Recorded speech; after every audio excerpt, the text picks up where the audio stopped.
got a blank project here. Let's see what we can make of it.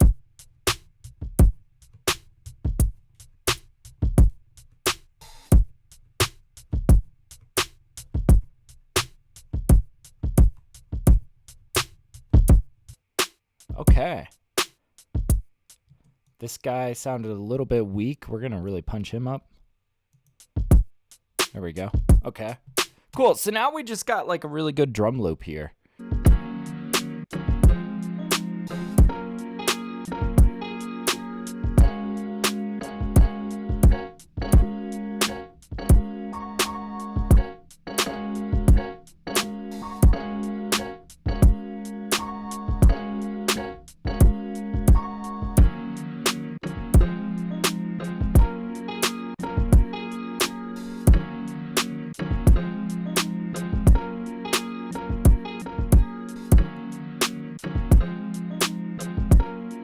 Let's see where we're going with this. I think we want to get some sidechain. So let's duplicate this open and let's mute everything except for, and I'm kind of thinking we might include the snare in this.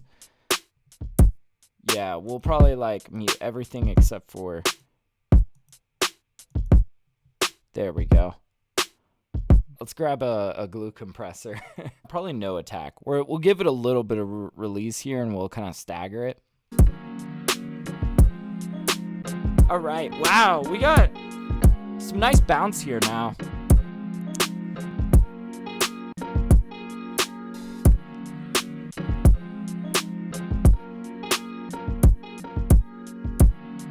All right. So now I'm thinking this just needs a fat bass line. This just needs something fat underneath.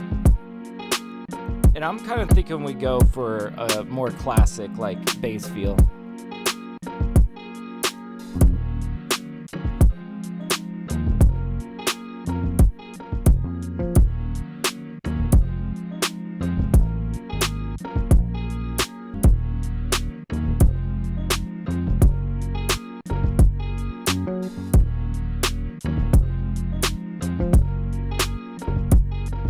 Yeah, let's actually get our compression right. I want to bring this threshold back even more.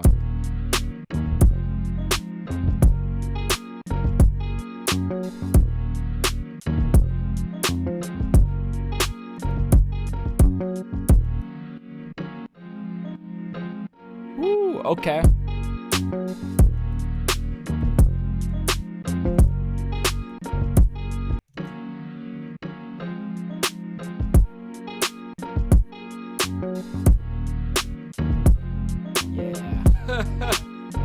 Okay, so this I think is going to, for the most part, be like a bridge section, or I mean verse section, and we'll probably continue that on over here, dropping out the bass on the second half of that.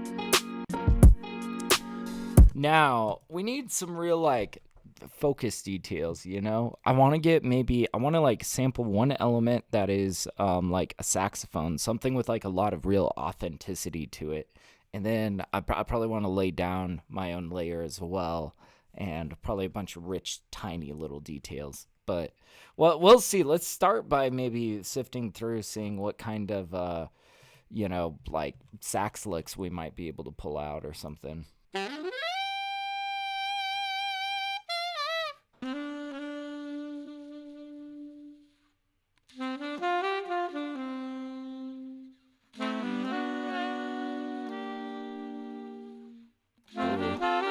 There's some spicy chords in there. I don't know how those chords, because they sound a little bit minor, and this feels like such a major song. I am just curious, like if we were to lay this down and pitch it right, maybe. Here we go.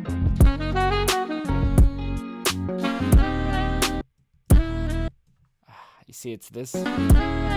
Yeah, it is like that minor in there. That's not gonna like allow for that to work.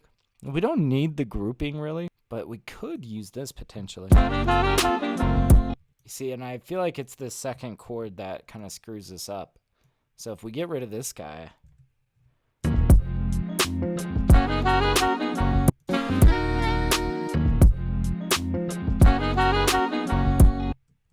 Now, that ending sounds kind of odd, right? But maybe there's something that we could do here to kind of like get this to work correctly. Ooh, I'm curious, what if we did have like a bend in on the beginning of this?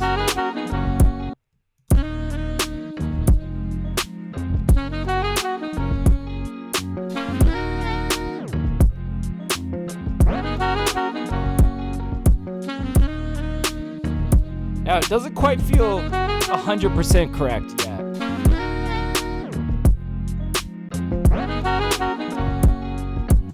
But yeah, I like this little spin down, spin up, because then we can fit in some interesting detail in there. But let's troubleshoot this little area.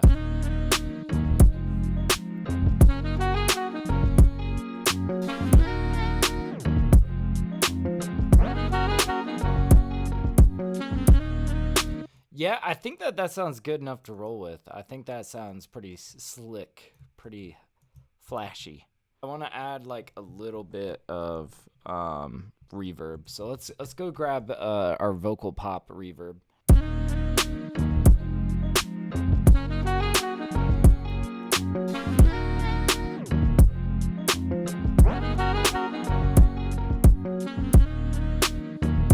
Okay. We need some sort of counterpoint in here. Oh, and you know what? We had this real screamer of a sax lick kind of sitting in there. And we could really just like throw this up.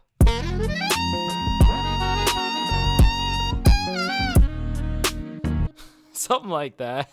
And I think that this guy's gonna sit more firmly in the background.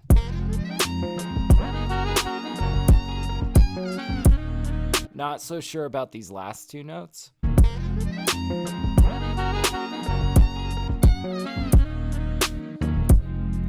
Yeah, that's pretty slick. And if we could find a way of like separating these from the other saxophones, I think that we're gonna be in a pretty good spot. So like, what if we took like a vinyl processor or something to set it even further into the background?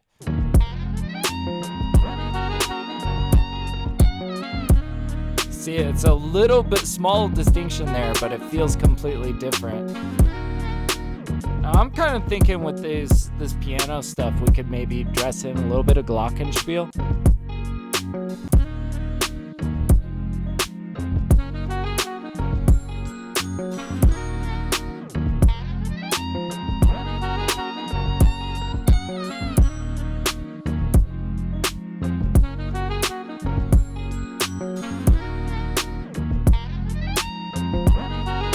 Okay, well let's start playing with some of these notes a little bit. We kind of had some good ideas here. Yeah, that sounds good.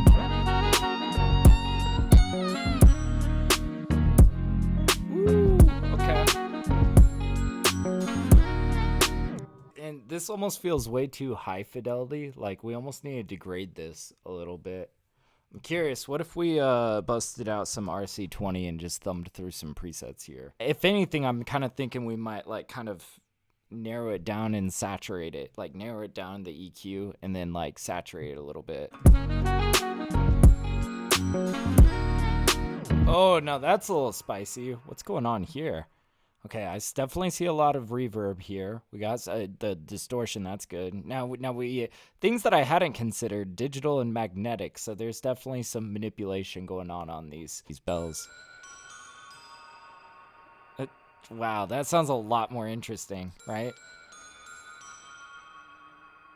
That's pretty cool.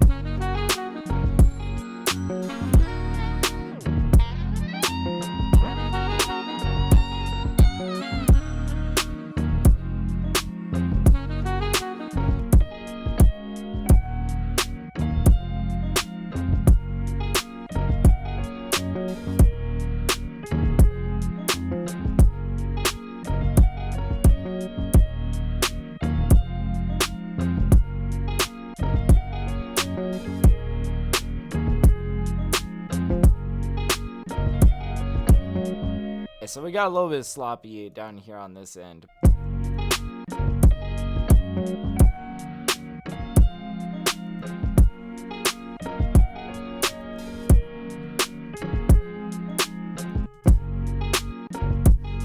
Okay.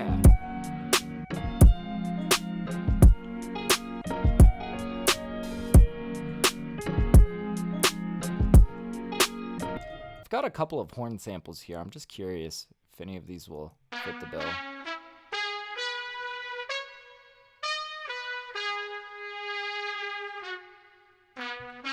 That's kind of nice, I'm not gonna lie. That's actually really grand and cool. Ooh! Dude! Oh, that's wet. That has no business being that good. That's fucking sick.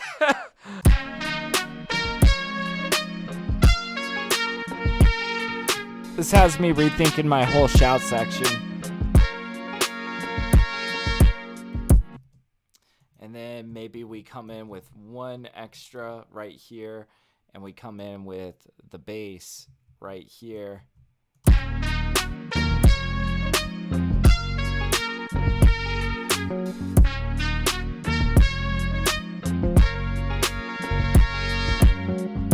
Okay, and I'm thinking that we do like sort of a mini bridge section, kind of a small one where we make the track feel kind of like small. But then I think what we're gonna do is we're gonna bring us back into this whole section, but we're gonna land on like that horn shout again, and it's gonna sound really cool. I promise.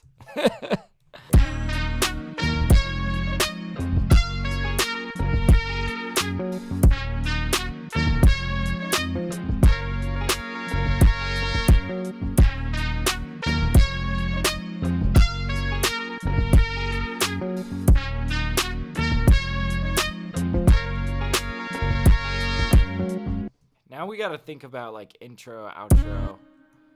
I've kind of got an idea for intro at the very least.